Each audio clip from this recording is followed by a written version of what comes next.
హైదరాబాద్ లో కన్సల్టేషన్ మరియు 3,500 రూపాయల colour Doppler test Avis hospitals లో ఉచితంగా పొందండి. Welcome to Suman TV. నేను మీ సుమన్ టీవీ నాగ్. గత కొద్ది రోజులుగా చాలామంది శేఖర్ భాషా గారిని చూసుంటారు. మగాడికి ఈ రోజుల్లో జరుగుతున్నటువంటి అన్యాయం గురించి ఆయన మాట్లాడినటువంటి మాటలు కానివ్వండి, లేదంటే ఆయన ఫైట్ చేసినటువంటి తీరు కానివ్వండి, ప్రతి ఒక్కరికి కూడా హర్షదాయకంగా జరిగినటువంటి విషయాలే చూసాం మనం. అండ్ అందులోనూ స్పెషల్లీ కొంతమందికి అయితే లిటరలీ చెప్పాలి అని అంటే, లేదు మేము సఫర్ అవుతున్న దాన్ని మీరు బయటికి తీసుకొచ్చి చెప్పారని చెప్పి సపరేట్ ఒక్కొక్క ఫ్యాన్ బేస్ కానివ్వండి, ఒక్కొక్క కమ్యూనిటీ లాగా ఫామ్ అయినటువంటి సందర్భాలు కూడా చూసినటువంటివి ఉన్నాయి.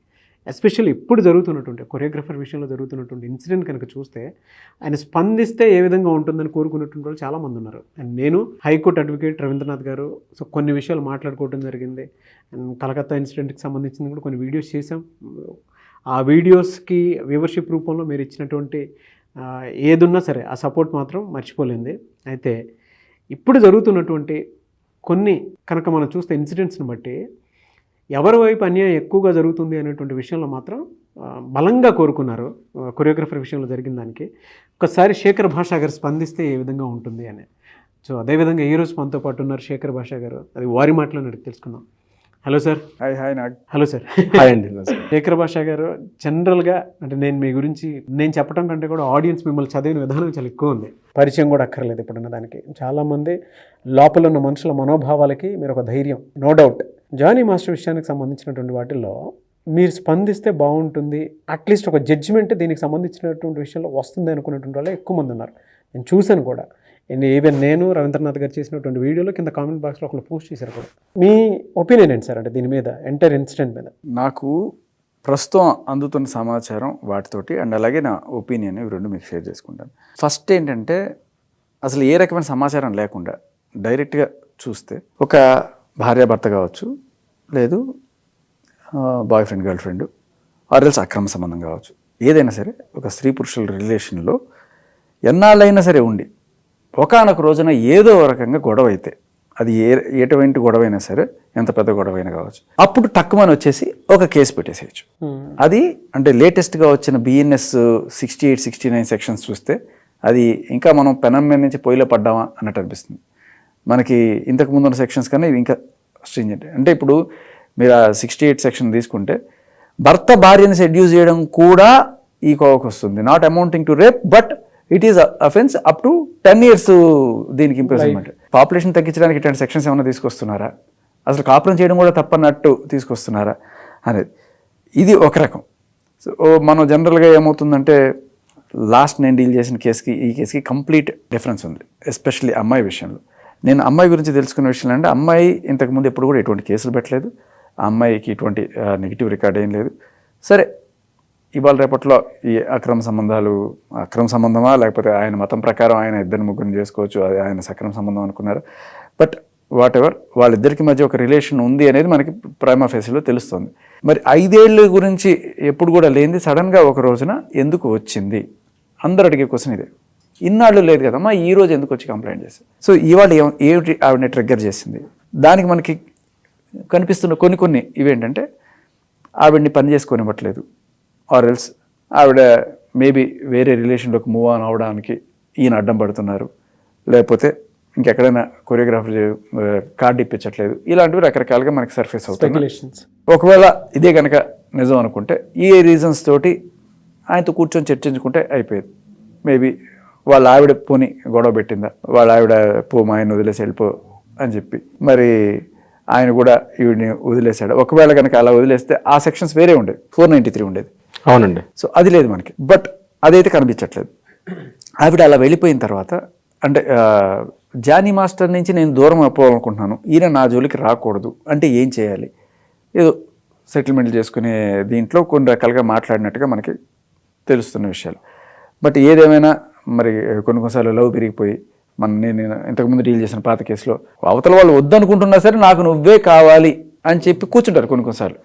ఆ ఫేసు కొంత అంటే ఎలా ఉంటుందంటే ఇబ్బందికరంగానే ఉంటుంది అవతల వాళ్ళకి. కానీ ఇన్నాళ్ళు ఉన్నావు కదా, ఇన్నాళ్ళు ఉండి సడన్గా నువ్వు నన్ను వద్దుపో అంటే నేనేమైపోవాలి అనే ఇది ఉంటుంది. మన చట్టంలో ఉన్న గొప్పతనం ఏంటంటే, ఆడవాళ్ళు కనుక చేస్తే ఎటువంటి శిక్షార్హం ఉండదన్నమాట. అంటే ఒక ఇప్పుడు అక్రమ సంబంధాలు వదిలేండి, ఒక బాయ్ ఫ్రెండ్ గర్ల్ ఫ్రెండ్ ఉన్నారు, ఇద్దరు ప్రేమించుకున్నారు, పెళ్లి చేసుకుందాం అనుకున్నారు. సడన్గా ఒక రోజున ఈవిడికి ఎంతకైనా బెటర్ సంబంధం వచ్చిందో లేకపోతే వేరే వాళ్ళ మీద ఇష్టం వచ్చిందో, నాకు నువ్వు వద్దు అని చెప్పి వెళ్ళిపోయింది అనుకోండి. నన్ను వదిలేసి ఎలా వెళ్ళిపోతావు నువ్వు? నాకు ఎన్నో ఆశలు చూపించావు, ఎన్నో కళలు చూపించావు జీవితంలో, అది ఇది అని చెప్పావు, ఇప్పుడు నువ్వు ఎట్లా వెళ్ళిపోతావు, రావాల్సిందే అని చెప్పి నువ్వు ఆ అమ్మాయిని బలవంతం చేయడానికి లేదు. ఎందుకంటే మగవాడికి ఆ రకమైన చట్టపరమైన రక్షణ లేదు. అలాంటప్పుడు మగవాడికి ఉన్న ఆప్షన్లు ఏంటంటే ఏదో బెదిరించడము, లేకపోతే ఇది చేయడము, లేకపోతే కొంతమంది యాసిడ్లు పోయడము, దాడులు చేయడము, ఇట్లాంటివన్నీ చేస్తుంటారు. సో ఎప్పుడైతే మగవాడికి కూడా చట్టపరమైన రక్షణ వస్తుందో ఇటువంటివి తగ్గే అవకాశం ఉంటుంది. కానీ మన చట్టంలో అటువంటి వెసులుబాట్లు లేవు. ఇప్పుడు ఆవిడని బెదిరించాడు అనుకుందాం, బెదిరిస్తే ఏమైంది ఫైనల్గా?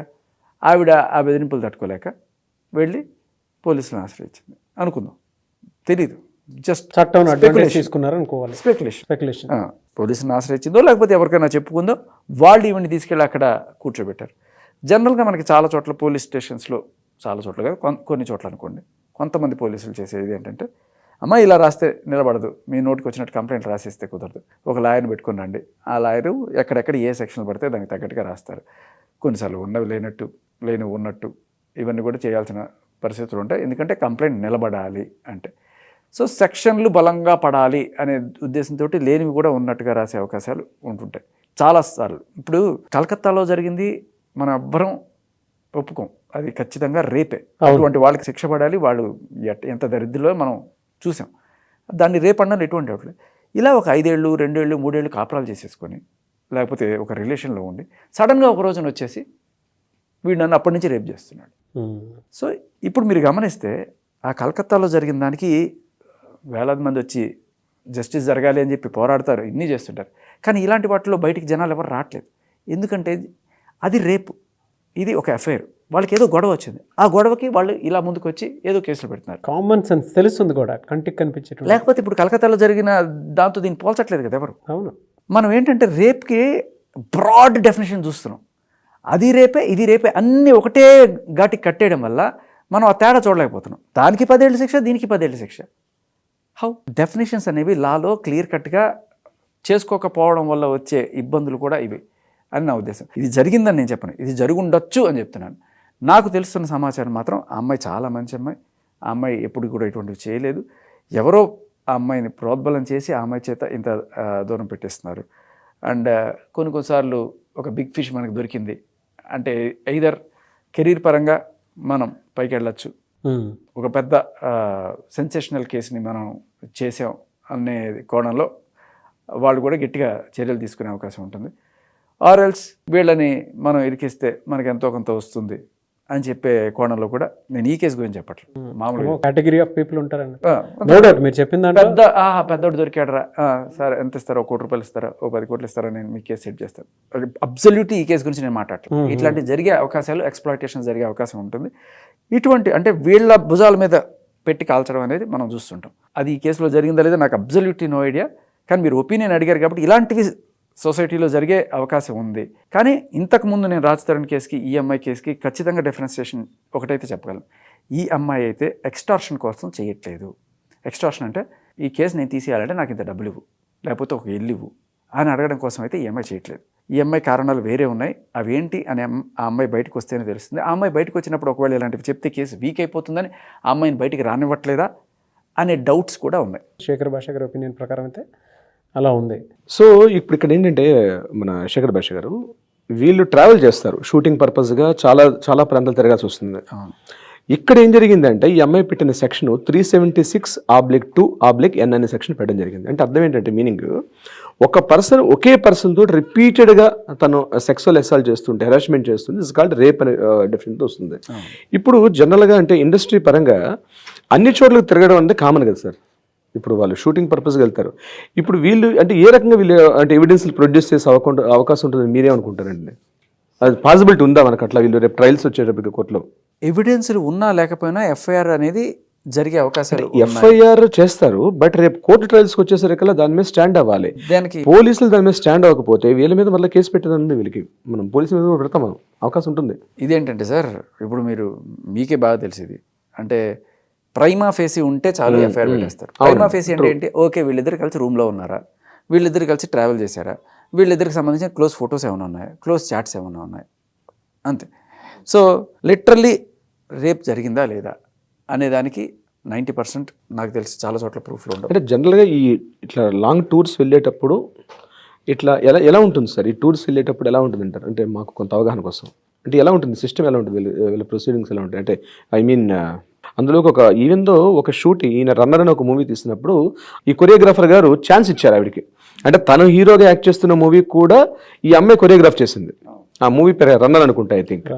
మాస్టర్ చేసేటువంటి సినిమాకు కూడా అమ్మాయిని కొరియోగ్రాఫర్గా పెట్టి ఎంకరేజ్ చేశారు అనేటువంటిది బలంగా వినిపిస్తున్నటువంటి విషయం.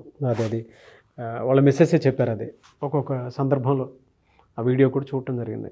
అయితే జనరల్గా మన రవీంద్రనాథ్ గారి పాయింట్ ఆఫ్ వ్యూ ఏంటి అని అంటే అంత క్లోజ్గా మూవ్ అయినప్పుడు కూడా అంటే బయటికి వెళ్ళేటప్పుడు నిజంగానే ఆవిడ కేసు పెట్టేంత జరిగింది అని అంటే ఎక్కడో ఆ రిలేషన్షిప్ బయటికి వెళ్ళిన తర్వాత ఒకలాగా కేసులో కనిపించే దానికి ఒకలాగా డిఫరెన్స్ ఉంది కదా, ఏం చెప్తారని చెప్పేసి అడుగుతుంది.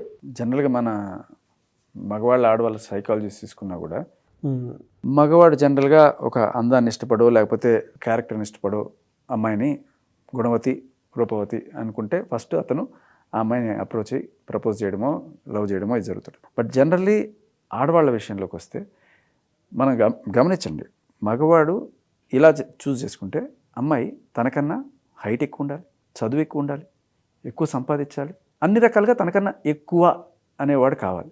అట్ ద సేమ్ టైం వాడు ఈక్వల్గా ఉండాలి. అన్నిట్లోనూ కోరుకునేది మాత్రం ఎక్కువ, బట్ ఈక్వాలిటీ కావాలి.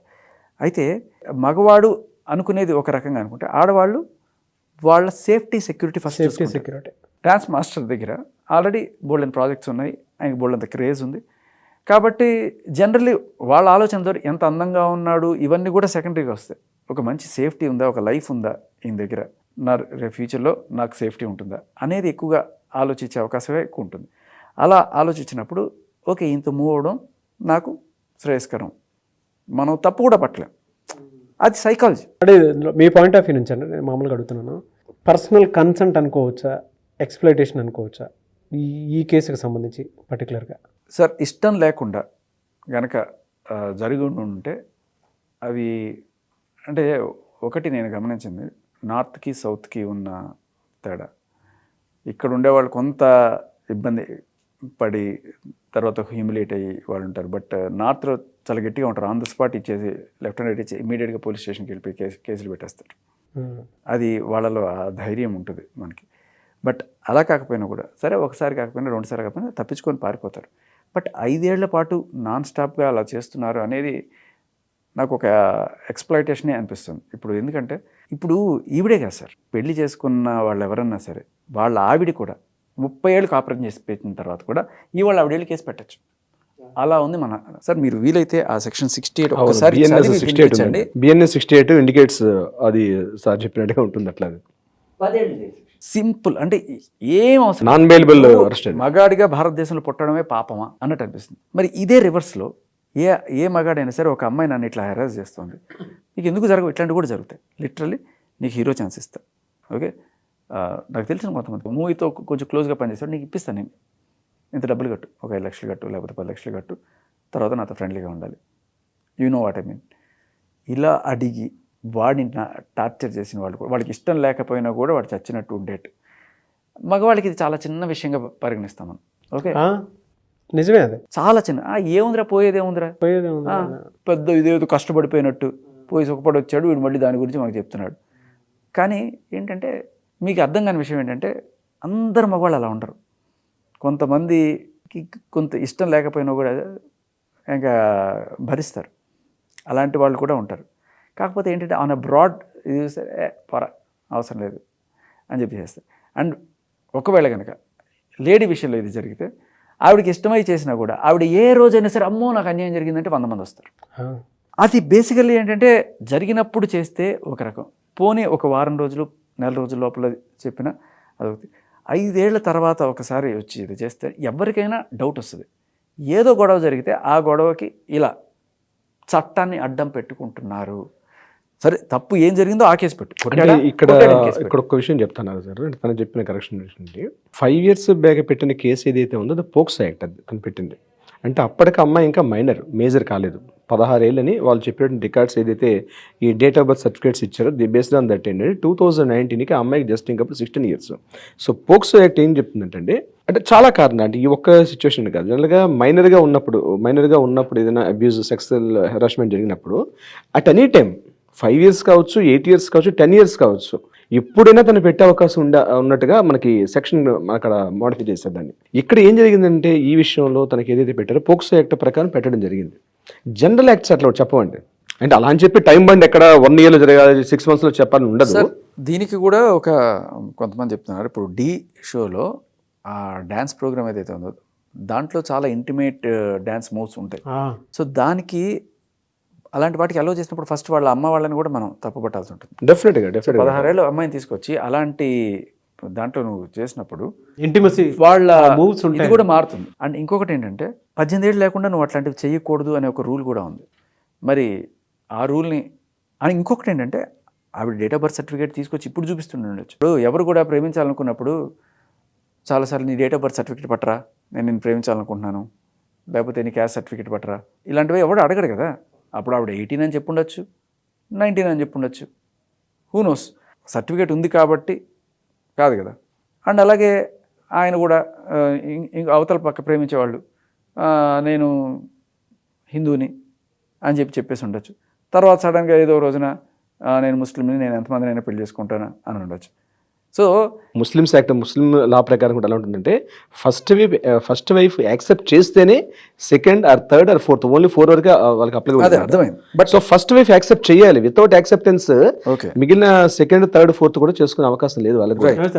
బ్రాడ్ పిక్చర్ పాయింట్ లో చెప్తున్నారు ఆయన. అదే అంటే నేనేంటంటే ఎవరు కూడా సర్టిఫికెట్లు మెడలో వేసుకొని తిరగదు. ఆయన నేను ఫలానా అని సర్టిఫికేట్ వేసుకొని తిరుగుండకపోవచ్చు, ఆవిడ నేను ఫలానా నాకు ఏజ్ ఎంత అని చెప్పి ఎవరు సర్టిఫికేట్ వేసుకొని తిరగరు. ఆవిడ చెప్పిందా లేదా అనేది పాయింట్, ఫస్ట్ పాయింట్. సో కాకపోతే ఇక నుంచి మనకి దీన్ని బట్టి మనం ప్రతిభాగాన్ని నేర్చుకోవాల్సింది ఏంటంటే ఒక అమ్మాయిని ప్రేమించే ముందు వాళ్ళ డేట్ ఆఫ్ బర్త్ సర్టిఫికేట్ చూసి మొదలు పెట్టండి, అంతే కదా. అండ్ సీరియస్లీ నేను ఇంకో నోటు 100% అందరూ రాయిపించుకోండి. ఒకవేళ కనుక నువ్వు నన్ను వదిలేస్తే ఏంటి పరిస్థితి, నేను నిన్ను వదిలేస్తే ఏంటి పరిస్థితి, ముందుగానే రాసుకోండి. అగ్రిమెంట్ రాసుకోవాలి సార్. మ్యూచువల్ అగ్రిమెంట్ అవసరం కాకుండా మ్యూచువల్ అగ్రిమెంట్ లేకపోతే ఎందుకంటే ఆ రోజు నువ్వు అలా చేసావు, నువ్వు ఇలా చేసావు, ఎన్ని మాటలైనా అనొచ్చు. అవును, ఉన్ననాళ్ళు హాయిగా ఉండి సడన్గా ఒక రోజున వచ్చేసి కేసు పెట్టేసి, మగాడికి ఆప్షన్ లేదు, ఆడవాళ్ళకు ఉంది, వాడుకుంటున్నారు. మీరు ఇందాక చెప్పిన కల్చరల్ డిఫరెన్స్ పాయింట్ మాత్రం మ్యాటర్స్ అలాట్ అండి. అంటే మన దగ్గర ఇక్కడ ఉండేటువంటి మన కల్చర్లో మనం ఎస్పెషల్లీ తెలుగు ఏ విధంగా ఉంటుంది అని అంటే మనం ఏదో డిఫరెన్షియేట్ చేసి మాట్లాడుతున్నాం అని కాదు, కానీ ఎమోషనల్ అటాచ్మెంట్ అనేది చాలా బలంగా ఉంటుంది. అంటే మన కల్చర్లో అది డ్రివెన్ అయ్యి ఉంటుంది, అది బై బర్తే అది డ్రివెన్ అయి ఉంటుంది. సో ఎవరైనా ముందుకు వచ్చి మాట్లాడదాం అనుకున్నా కూడా లాట్ ఆఫ్ ఎమోషన్స్ చుట్టూ, దాంతోపాటు సోషల్ ఇన్ఫ్లుయెన్సెస్ కూడా ఏ విధంగా ఉంటాయంటే వద్దు వద్దు అనుకుంటుంటారు. మీరు ఇందాక చెప్పినట్టు నార్త్లో when it comes to north ఆ విధంగా మనకు కనిపించదు, కట్టే కొట్టే తెచ్చేలానే ఉంటుంది. He is bold enough to do those moves. Yes. Why is he not bold enough to come to the media? Sir ఇప్పుడు నేను నాగరాజు గారి పార్ట్ చాలా కీ పాయింట్ చెప్పారు చూడండి సార్, ఒకసారి అది రిపీట్ చేయండి సార్. అది ఆ డ్యాన్స్లో చాలా బోల్డ్ మూవ్స్ ప్రపంచం అంతా చూస్తారు. మరి దాన్నప్పుడు ఏ రకంగా భయపడకుండా అంత బోల్డ్ మూవ్స్ నేను చేయగలను అనుకున్నప్పుడు, ఒకవేళ అలాంటి అసాల్ట్ జరుగుతున్నప్పుడు అదే ధైర్యంతో బయటకు వచ్చి చెప్పడానికి ఏం అడ్డం వచ్చింది? Correct point. అవును, అంటే అక్కడ షోలో చేసేటప్పుడు మాత్రం బోల్డ్ మూమెంట్స్కి ఇబ్బంది లేదు, బట్ వైల్ రొటీన్ లైఫ్లోకి మన రెగ్యులర్ లైఫ్లోకి వచ్చేసరికి అప్లికేషన్స్ వస్తున్నాయి ఇక్కడ మనకి. సో అంటే మనకి విక్టిమ్ కార్డ్ ప్లే చేయాలనుకున్నప్పుడు మనకి ఏది కావాలనుకుంటే అది తగ్గట్టుగా వాడుకోవచ్చు. నేను ఎగ్జాక్ట్ చాలా కోణాలు ఉన్నాయంటే మీరు మాట్లాడుతుంటే ఒక యాంగిల్లో దీన్ని చూడాల్సినటువంటి అవసరం లేదు, 360 degreesలో కనుక చూస్తే మనకు కొత్త విషయాలు బయటపడేటువంటిది ఉంది. అండ్ ఇంకొకటి కూడా, వాళ్ళ ఫ్యామిలీ ఎక్కడి నుంచో వచ్చి ఇక్కడికి వచ్చి స్థిరపడి ఇది చేస్తున్నప్పుడు వాళ్ళకి ఒకవేళ కనుక అన్యాయం జరిగితే యూనియన్స్ ఉన్నాయి, వాటిలోకి వెళ్ళి మాట్లాడే అవకాశం ఉంది, ఇవన్నీ కూడా ఉన్నాయి. ఇక్కడ యాక్చువల్గా ఒక పోష్ యాక్ట్ ఉంటుంది sir, prevention of sexual harassment అని 2013లో యాక్ట్ వచ్చింది, పోష్ యాక్ట్. యాక్చువల్గా చాలామంది మేము దాని మీద ఒక వీడియో చేద్దాం అనుకున్నాం, చేసాం కూడా. పోష్ యాక్ట్ ఎక్స్క్లూజివ్గా ఏంటంటే చాలామంది అనుకుంటారంటే ఈవెన్ సోకాల్డ్ సినిమా పెద్దలు ఎవరైతే ఉన్నారో ఈ ఇష్యూ ఎప్పుడే జరిగిందో ఇమీడియట్గా వాళ్ళ డయాస్ మీదకి వచ్చేసి పెద్ద వాళ్ళందరూ కూడా, ఎవరైతే సినీ పెద్దలు అనుకున్న పెద్దవాళ్ళు కూడా వచ్చి ఒక మాట్లాడడం జరిగింది. అంటే మాకు ఆల్రెడీ ఇన్ఫర్మేషన్ వచ్చింది, 1 year బ్యాక్ మేము ఆల్రెడీ దీని గురించి మాట్లాడడం జరిగింది, ఇవన్నీ మాట్లాడారు. కానీ చాలామందికి తెలియని విషయం ఏంటంటే పోష్ యాక్ట్ క్లియర్గా స్టడీ చేస్తే అది మేలు కూడా సపోర్ట్ సార్. అది POSH act not only for the womens, అక్కడ ప్రివెన్షన్ ఆఫ్ సెక్సువల్ హెరాస్మెంట్ అన్నాడు, అంతేగాని prevention of womens sexual harassment అనలేదండి అది. సో మేలు కూడా చేయొచ్చు నీకు ఎట్లాంటిది ఏదైనా ఉమెన్ పరంగా వస్తాయి. మీరు అన్నట్టుగా కఠినత అంటే పెద్దగా యాక్ట్స్ లేవు, కానీ కొన్ని యాక్ట్స్ అయితే ఉన్నాయి దీనికి సంబంధించి. ఈ పోష్ యాక్ట్ ఉంది, అలా ఒక 10 మెంబర్స్ మినిమం ఒక 10 మెంబర్స్ అసోసియేషన్ ఎక్కడున్నా సరే, అది ఏ ఇండస్ట్రీ అయినా సరే, ఈవెన్ ప్రతి ఆఫీసులో కూడా ఉండాలని చెప్పడం జరిగింది. మరి ఈ ఇండస్ట్రీలో మరి ఉందో లేదో మీరు చెప్పాలి ఆ విషయం సంబంధించి. ఐ కాంట్ అంటే మీరు కాస్త క్లోజ్ గా అబ్జర్వ్ చేస్తుంటారు కాబట్టి. ఇక్కడ కూడా ఈ అమ్మాయిని నేను ఇప్పటికీ కూడా ఆ అమ్మాయి క్లోజ్డ్ వన్స్తో నేను మాట్లాడి, నేను ఆ ఇండస్ట్రీలో ఆ అమ్మాయికి తెలిసిన వాళ్ళందరితో మాట్లాడినప్పుడు అమ్మాయి నిజంగానే చాలా మంచిదనే టాకే ఎక్కడైనా నాకు వినపడింది. ఎక్కడైనా సరే నాకు అదే వినపడింది తప్ప. But at the same time మంచి చెడు అన్నప్పుడు ఒక ఆల్రెడీ పెళ్ళైన వ్యక్తితో ఒక అఫైర్ నడపడం అనేది ఆవిడ అవతల ఒక స్త్రీకి ఇబ్బంది అవుతుంది అనే కోణంలో కనుక చూస్తే మరి అది మంచా అనేది మనం ఆలోచించినప్పుడు, అవునవును, సో మేబీ మరీ చిన్నపిల్ల అంత ఆలోచించుకుండకపోవచ్చు, తన కెరీర్ గురించి ఆలోచించుండొచ్చు. చిన్నపిల్లే కాదు, ఎవరైనా సరే జనరల్గా లేడీస్ వాళ్ళ లైఫ్ సేఫ్టీ గురించి ఆలోచిస్తారు. ఎంత అందగాడు ఎంత మన్మధుడు అనే దానికన్నా వాళ్ళ ప్రిఫరెన్స్ ఎక్కువగా నా లైఫ్, నా సేఫ్టీ, రేపు నా ఫ్యూచర్, నా బిడ్డలు వీళ్ళందరూ కూడా సేఫ్గా ఉంటారు అనేది ఎక్కువగా ఆవిడ ఈ కోణంలోనే ఆలోచిస్తారు. Social status. యా, సో అలా ఆలోచించినా లేకపోతే ఆ అమ్మాయి ఎందుకు తీసుకుందో అది. బట్ ఇండస్ట్రీలో ఏంటంటే ఇవన్నీ కామన్. అక్రమ సంబంధాలు పెద్ద కొత్త విషయం ఇండస్ట్రీలో కాదు, ఇవాళ రేపట్లో బయట కూడా సర్వసాధారణం అయిపోయినాయి. అండ్ మన సుప్రీంకోర్టు జడ్జిమెంట్ తర్వాత అక్రమ సంబంధాలు నైతికంగా నేరం కావచ్చు, బట్ దాన్ని బేస్ చేసుకుని వాళ్ళని శిక్షలు వేయమనే కరెక్ట్ కాదు. దాన్ని బేస్ చేసుకుని మీరు కావాలంటే విడాకులు అడగండి. అవునండి. ఇప్పుడు పెళ్ళైన ఒక భార్య భర్త ఉన్నారు, ఒక భర్త కానీ భార్య కానీ వేరే వాళ్ళతో ఎవరితో సంబంధం పెట్టుకుంటే అది నైతికంగా తప్పు కావచ్చు, కానీ చట్టపరంగా శిక్షార్హమైన నేరం కాదు. అది మీరు కనుక ప్రొడ్యూస్ చేస్తే విడాకులు తీసుకోవచ్చు, అంతవరకు ఉంది. అంటే ఆల్మోస్ట్ ఒక చిన్న సైజు లీగలైజ్ చేసినట్టే అయిపోయింది అక్రమ సంబంధాలు అన్నట్టుగా. ఇప్పుడు ఎవరికి లేవండి అక్రమ సంబంధాలు, వాళ్ళకి లేవా, వీళ్ళకి లేవా ఉన్నాయండి. అంటే అనేది ప్రైవేట్ లైఫ్ ని ఎలా అంటే ఫ్రెండ్షిప్ విత్ బెనిఫిట్స్ అనేటువంటి పాయింట్ లో కూడా రిలేషన్షిప్ స్టార్ట్ అయింది. ఫ్రెండ్షిప్ విత్ బెనిఫిట్స్ ఇండస్ట్రీలో దీన్ని పెద్ద తప్పుగా చూడరు అనే ఒక చిన్న సార్ ఇప్పుడున్న దాంట్లో అయితే ప్రాపర్గా ఆల్మోస్ట్ అట్లనే ఉందండి. అంటే దేంట్లోనూ ఇదే తప్పు ఇదే రైట్ అనే పాయింట్లో కంటే కూడా ఇండస్ట్రీ అనే కాదు, మనం వింటుంటాం ఎస్ఐ గారికి టూటౌన్ ఎస్ఐ గారికి పెద్దిల్లు చెన్నిళ్ళు క్యారేజ్ ఇవ్వాలంటే కానిస్టేబుల్ ఏ క్యారేజ్ ఇవ్వమంటారు, పెద్దింటికి ఇవ్వమంటారా చిన్నింటికి ఇవ్వమంటారా. ఇండస్ట్రీ అనే కాదు, అన్ని చోట్ల అన్ని వర్గాల్లోనూ ఈ ఒకప్పుడైతే ఓపెన్గానే చక్కగా రంగాల్లోనూ పెద్ద ఆవిడ చిన్న ఆవిడ అని చెప్పి చక్కగా ఓపెన్ పెళ్లి చేసుకున్నారు. బట్ చట్టాలు వచ్చిన తర్వాత ఇవి కొంచెం ఇదైనాయి. బట్ ఇప్పుడు ఈ లేడీస్ కూడా ఏమి మనకి తగ్గేదేలే అన్నట్టుగా మనకి అవి కూడా కనబడుతున్నాయి. బట్ ఈ గ్యాస్ లైటింగ్ అని ఏదైతే ఇప్పుడు స్టార్ట్ అయిందండి, దీనివల్ల ఇప్పుడు ఉన్నటువంటి సోషల్లో అనుకున్నటువంటి ఇమేజ్ అంతా కూడా డిఫేమ్ అయిపోయినట్టే కదా సార్. టోటల్గా అనుకున్నటువంటి ఇన్ని సంవత్సరాలుగా ఆయన పెట్టుకున్న పేరు అంతా కూడా, ఇంతకుముందు మీరు ప్రీవియస్ కేసులో కూడా అదే చూశారు, మీరు స్టడీ చేసిన కేసులో కూడా ఇంత పబ్లిక్గా ఉన్నటువంటి ఇంత పెద్ద సోషల్ టోటల్ ఎక్కడెక్కడైతే మెంబర్షిప్లు ఉన్నాయో అన్ని టక్కడ క్యాన్సిల్ చేసుకుంటూ, అంటే ఏం పాపం చేశాడు సార్? మగాడిగా పుట్టడం తప్ప? మగాడిగా పుట్టడం తప్ప అండి? ఇక్కడైతే అలాగే అనిపిస్తుంది సార్. మనం యాజ్ లాంగ్ యాజ్ మనం ఈ చట్టాలని లేకపోతే ఈ బయాస్డ్ సిస్టమ్ని మనం మార్చుకోకపోతే, అండ్ మగాళ్ళ ఆలోచన కూడా మారాలి సార్. ఎంతసేపు ఇప్పుడు చూడండి, వాళ్ళు తన లైఫ్ సెట్ అవుతుందా లేదా అని ఆ తెలివిగా ఆలోచించే వాళ్ళు ఉంటారు. మగాడు అలా ఎప్పుడు ఆలోచిస్తాడు, ఓకే ఈ నాకన్నా బెటర్ అమ్మాయిని చేసుకుంటే లైఫ్ బాగుంటుంది నాకు అని చెప్పి ఆలోచించినప్పుడు రేపు ఆ అమ్మాయి వీడి మీద ఇట్లాంటి కేసు పెట్టదు. ఎందుకంటే రిటర్న్లో వాడే పెట్టచ్చు, నేనే ఇక్కడ విక్టిము, ఆ అమ్మాయి నాకు పోషిస్తూ ఉండింది, సో ఇవాళని చెప్పి కదా. కానీ మగాడు ఆలోచన అలా ఉండదు. మగాడు ఆలోచన మనస్ఫూర్తిగా లవ్ చేస్తాడు, లేకపోతే ఇష్టపడి లవ్ చేస్తాడు, రూపమో గుణమో ఇది చూసి లవ్ చేస్తాడు తప్ప ఈ సెటిల్మెంట్ యాంగిల్ లేకపోతే లైఫ్ సెటిల్ అయిపోతుంది అనే యాంగిల్ ఫస్ట్ వీళ్ళు కూడా దీని నుంచి బయటికి రావాలి సార్. లేడీస్ కూడా దీని నుంచి బయటికి రావాలి ఫస్ట్. ఏంటంటే ఒక 20 ఏళ్ల క్రితం అంటే ఓకే ఆపర్చునిటీస్ తక్కువగా ఉండే, మన వాళ్ళు కూడా చదువుకి ఉద్యోగాలకి పోకుండా ఉన్న టైంలో రైట్, సో ఒక మంచి అయ్యి చేతిలో పెట్టాలమ్మా, అతను బాగా చూసుకున్నాడు, ఫైన్. కానీ ఇప్పుడు మగాడికన్నా ఆడవాళ్ళకి ఎక్కువ ఆపర్చునిటీస్ ఉన్నాయి సార్.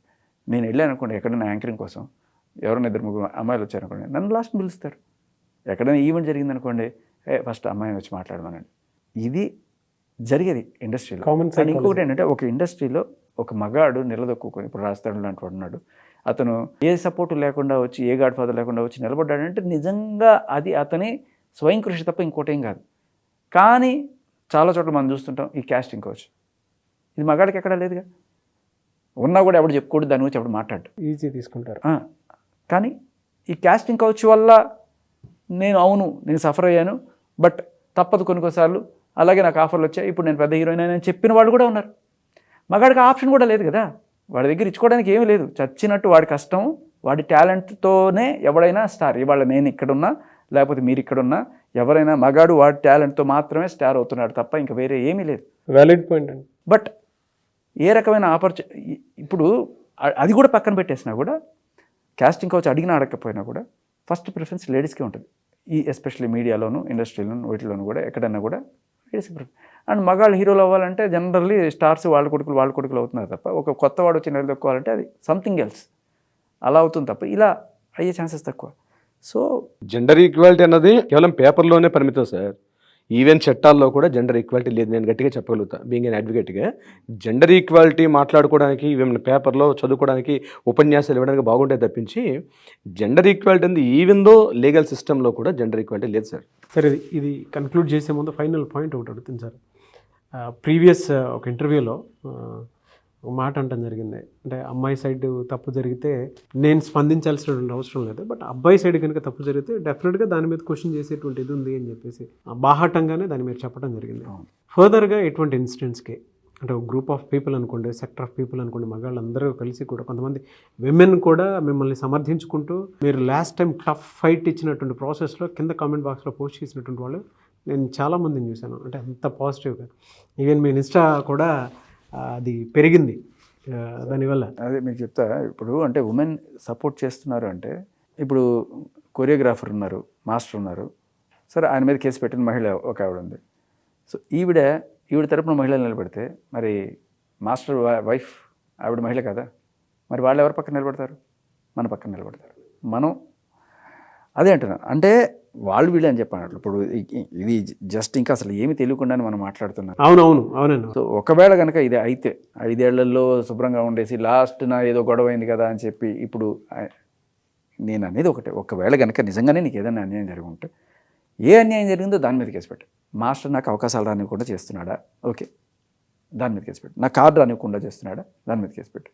ఆర్ హెరాస్ చేస్తున్నాడు, టార్చర్ చేస్తున్నాడు, నాతో బలవంతంగా ఉండు, ఓకే, నేను ఇప్పుడు బ్రేకప్ అయిపోయాను, నేను వేరే వాళ్ళతో మూవ్ ఆన్ అవ్వాలనుకుంటున్నాను, బట్ స్టిల్ ఆయన నాతోనే ఉండు, ఇంకెవరిని నువ్వు చూడడానికి వీలేదు అని చెప్పి అంటున్నాడా.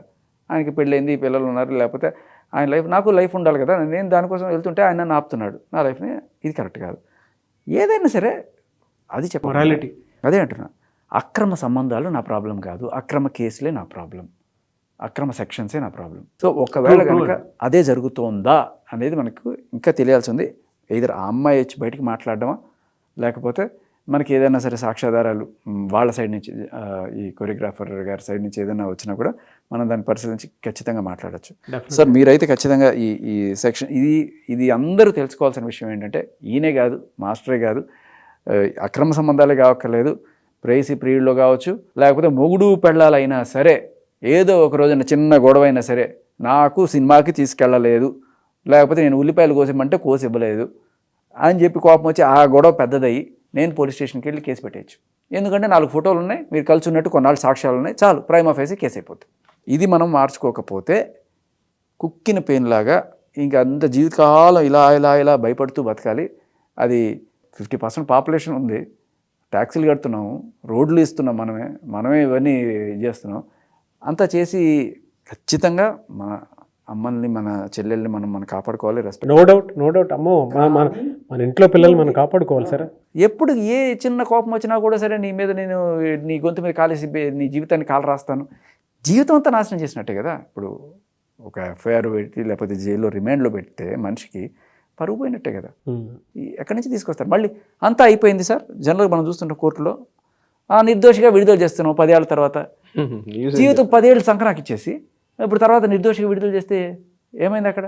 ఇక్కడ నిజంగా జరిగిన రేపు ఈయనకి సమాజంలో అప్పుడు ఏం చేస్తారు, ఇంకా 499, 500 అంటే సెక్షన్లు పెడతారు, డిఫమేషన్ కేసులు పెట్టి సెక్షన్ 499, 500 ఈ డిఫమేషన్స్, పరునష్టం దావా, ఇగో నాకు ఇంత డ్యామేజ్ ఉంది, నా వాల్యూ ఎంత ఉంది కాబట్టి అది అవి మళ్ళీ ఒక 10 years, మళ్ళీ 4-5 years మళ్ళీ ఆ కేసులు మళ్ళీ డిస్కషన్స్. అవును. సో ఫర్దర్గా ఇటువంటి వాటి మీద మీ మూమెంట్ ఏ విధంగా ఉండే అవకాశం ఉంటుందండి? కన్క్లూడ్ చేసేటప్పుడు అడుగుతున్నాను. ప్రస్తుతం అంటే నేను ఒక వారం 10 రోజుల్లో I think I will start ఒక అసోసియేషన్ లాగా ఫామ్ చేసి ఒక చిన్న దీనికి ఒక బాధితులకి ఎటువంటి చర్యలు ఆర్ ఎటువంటి సేవ మనం చేయొచ్చు, వాళ్ళకి ఎటువంటి కౌన్సిలింగ్ ఇవ్వచ్చు, వాళ్ళకి ఎటువంటి legal advice or else anything that I can help to them చేయడం అనేది స్టార్ట్ చేస్తున్నాం. బట్ ఎంతమందికైనా మనం చేస్తాం, బట్ ఇది ఇక్కడతో కాదు, మనం గట్టిగా పోరాడి హక్కులను సాధించుకుంటే తప్ప ఇది అయ్యేది కాదు. దీనికోసం నేను లైఫ్ లాంగ్ ఇదే స్పెండ్ చేస్తానని చెప్పట్లేదు. బట్ ఒకటైతే ఫామ్ చేసి ఇక చట్టం దాని పని చేసిపోతున్నట్టుగా పరిధిలో ఇంకా వాలంటీర్స్గా చేరే వాళ్ళు ఒకరికొకరు హెల్ప్ చేసుకునే ఒక డిఎన్ఏని తయారు చేస్తే ఆటోమేటిక్గా ఇట్ విల్ సస్టైనబుల్ ఒక సొల్యూషన్ ఒకటి తయారు చేద్దాం అనుకుంటున్నాను. కింద కామెంట్ బాక్స్లోనే మీకు సపోర్ట్ ఇచ్చుకుంటూ వచ్చేటువంటి వాళ్ళు చాలామంది ఉంటారు. ఎందుకంటే మీరు ఇచ్చినటువంటి ఒక స్టేట్మెంట్ ఏదైతే ఉందో, చాలామంది పురుషులు ఎవరైతే సూసైడ్ అటెంప్ట్ వరకు వెళ్ళినటువంటి వాళ్ళు ఉన్నారండి. ప్రీవియస్ అంటే మీరు ఇచ్చినటువంటి టఫ్ ఫైట్కి కొంతమంది ఊపిరి పీల్చుకున్నటువంటి వాళ్ళు కూడా ఉన్నారు. ఓకే, మనలో ఉండేటువంటి ఇన్సెక్యూరిటీని క్లియర్ చేశారు అని చెప్పేసి. సో అటువంటి వాళ్ళకి మాత్రం మీరు చెప్పినటువంటి మాట చాలా, అంటే ఈ స్టేట్మెంట్ జస్ట్ స్టేట్మెంట్లానే కాకుండా వాళ్ళకు ఒక మోటివేషను, ధైర్యం కూడాను. Really great step. I wish you all the best అండి. మంచి ఉంటే డెఫినెట్గా నేను అందులో ఉంటాను, ఏది పడితే అది కాదు అని మీరు మోటివ్ తీసుకొని నేను ముందుకు వస్తాను, ఇదే పని అని కాదు, చట్టం తన పని తను చేసుకుంటేనే చాలా మోరల్గానే చెప్పారు. Very good sir. I wish you all the best అండి. Thank you so much for the time. Lawyer గారు మీకు కూడా థ్యాంక్ యూ అండి. Thank you so much sir. మీరు కూడా మాకు సపోర్ట్ ఇవ్వాలని కోరుకుంటున్నాం. డెఫినెట్గా సార్, డెఫినెట్గా మీరు ఏదైతే స్టార్ట్ చేయబోతున్న యాక్టివిటీలో డెఫినెట్గా నేనైతే సపోర్ట్ ఉంటుంది సార్ మీకు లీగల్ పరంగా కూడా. Thank you so much Nagaraj గారు. Thank you.